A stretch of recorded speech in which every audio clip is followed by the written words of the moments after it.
This is a tutorial on how to use the tag raise. Pwede yun gamitin sa mga recitation, ganyan.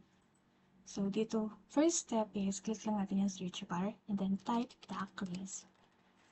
Enter, and then as you can see, ito yung first link, online stopwatch. Click lang natin to.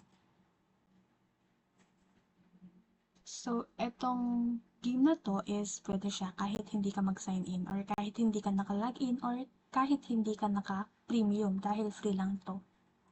Then, scroll down. Kapag lumitaw na yan,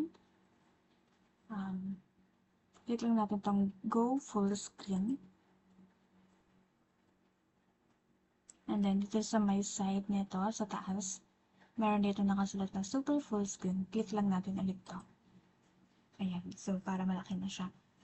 And then, as you can see here, may mga numbers, diba? Itong sa taas na to, kung ilang seconds mo siya gagamitin. So, since recitation lang naman, pwede natin gamitin yung 5 seconds. Click lang natin and then set. Ayan.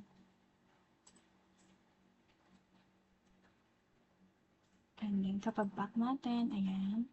So, meron ditong colors and costumes. May iba't ibang color and costumes. Colors only, colors and costumes, colors only, colors and costumes, and yellow only. So, gamitin natin yung colors and costumes. And then dito, meron numbers and names. Dito sa numbers, para lang siya sa naka-premium account.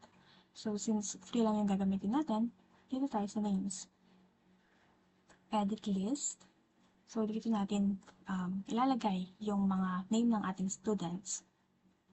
And then, so for example, na lagay nyo na lahat ng names ng student.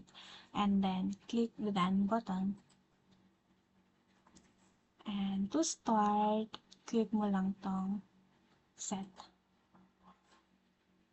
So, meron ditong shuffle characters. Kapag shuffle mo ito, masya-shuffle yung mga names ng tag or ng mga students. To start, click the start button.